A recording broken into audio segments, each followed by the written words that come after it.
जिस दिन आपको पूरा भरोसा हो गया, आप अच्छी तरह साफ साफ जान गए कि इस शरीर से कुछ नहीं है जो आगे चला जाना है, उस दिन आपके ऊपर दो असर होंगे। पहली बात, आप जिंदगी को सही जीना जान जाएंगे।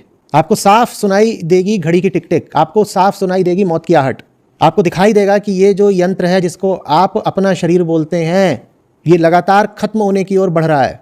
तो आप सही जिंदगी जीना शुरू कर देंगे। ये पहला असर होगा आपके ऊपर। और दूसरा असर ये होगा कि आप रातों में शमशान जाने से घबराएंगे नहीं। जानते हैं कि आप रातों में शमशान जाने से घबराते क्यों हैं? क्योंकि आपको कहीं ना कहीं ये शक है कि मरने के बाद भी कुछ बच जाता है, और जो बच जाता है वो शमशान में डोल रहा होगा। अगर आपको पूरा भरोसा होता कि मरने के बाद कुछ नहीं बचता आपका, तो आप शमशान जाने से घबराते नहीं। लेकिन हर आदमी शमशान जाने से घबराता है, क्योंकि आप इस बात को साफ समझ ही नहीं पाए हैं कि आप प्रकृति की लहर मात्र हो। लहर गई तो गई, मिट गई, उसका आप कोई अवशेष बचेगा नहीं। आप समझ ही नहीं पाए हो। आपको लग रहा है कुछ ना कुछ बचेगा, और चचा मरे थे 10 साल पहले, वो अभी तक वहां मसान में ही डोल रहे हैं। तो उससे उम्मीद भी जगती है, मेरा कुछ तो बच ही जाएगा। जब कुछ बच ही जाएगा तो कौन आज को सुंदर करे, संवारे, सफल करे? आगे के लिए कुछ बच ही जाना है। तो एक गलत जिंदगी जीने में और ये भूत प्रेत, जादू टोना और अकल्ट में विश्वास रखने में बहुत गहरा संबंध है। बात समझ में आ रही है?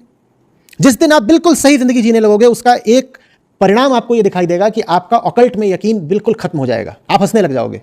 और आप गलत जिंदगी जी रहे हो, उसका एक प्रमाण होती है वो बहुत सारी अंगूठियां जो आपने धारण कर रखी होती हैं, और जो मालाएं आपने डाल रखी होती हैं, और इधर उधर जो आप पत्थरों के चक्करों में पड़े होते हो, और ये ताबीज़ और ऐसा और वैसा, फलानी माला, ये क्या क्या नहीं।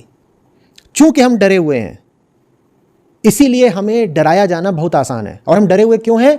क्योंकि हम सच से दूर हैं। जो सच से दूर होगा उसकी सज़ा ये होगी, तो इन सब चक्करों में पड़ेगा। ऐसी वाइब्रेशंस, ऐसी एनर्जीज, ये अंगूठी पहन लो, ये पत्थर धारण कर लो, फलाना पानी पी लो, और इस तरह के जितने भी टोटके होते हैं, ये सब सच से दूरी के कारण होते हैं। ठीक है, सज़ा मिलनी ही चाहिए। चतुर व्यापारी आकर के फिर लूटेंगे, हमारे अज्ञान को, यही सज़ा है।